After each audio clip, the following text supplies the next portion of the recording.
Imagine que ton ventre est comme un petit monde vivant qui réagit à tout ce que tu fais dans ta journée, à ce que tu manges, à la façon dont tu dors, à ton stress et même à tes émotions. Et aujourd'hui, je vais t'expliquer simplement pourquoi le gras du ventre n'est pas qu'une histoire de volonté, mais aussi une histoire d'hormones, ces messagers invisibles qui donnent des ordres à ton corps.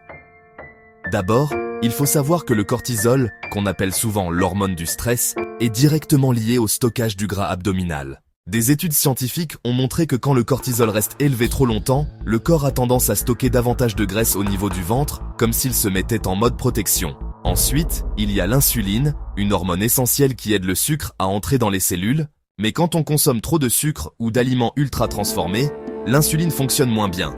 Ce que la science appelle la résistance à l'insuline. Et dans ce cas précis, le ventre devient l'un des endroits préférés pour stocker la graisse. Une autre hormone très importante, c'est la leptine, celle qui dit à ton cerveau « j'ai assez mangé ».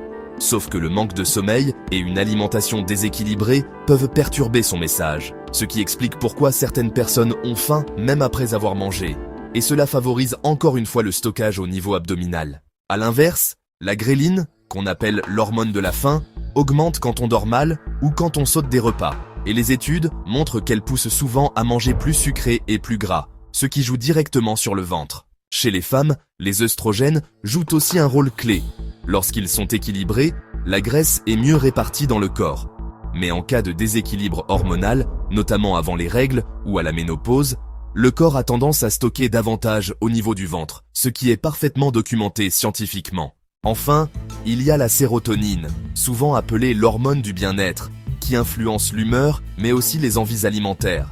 Quand elle est basse, on cherche inconsciemment du réconfort dans le sucre, ce qui entretient le cercle du ventre gonflé. La bonne nouvelle, c'est que tu peux agir tous les jours sans te compliquer la vie. Manger des aliments riches en fibres aide à stabiliser l'insuline. Bien dormir fait baisser le cortisol. Bouger un peu chaque jour améliore la sensibilité hormonale. Et respirer profondément ou prendre du temps pour soi aide à calmer le stress, ce qui a un effet direct sur le ventre. Une bonne séance de méditation le matin peut t'apporter beaucoup. Abonne-toi si tu aimes ma vidéo. Bien sûr, je ne suis pas médecin et ces conseils ne remplacent pas un avis médical, mais ils s'appuient sur des études solides en endocrinologie et en nutrition.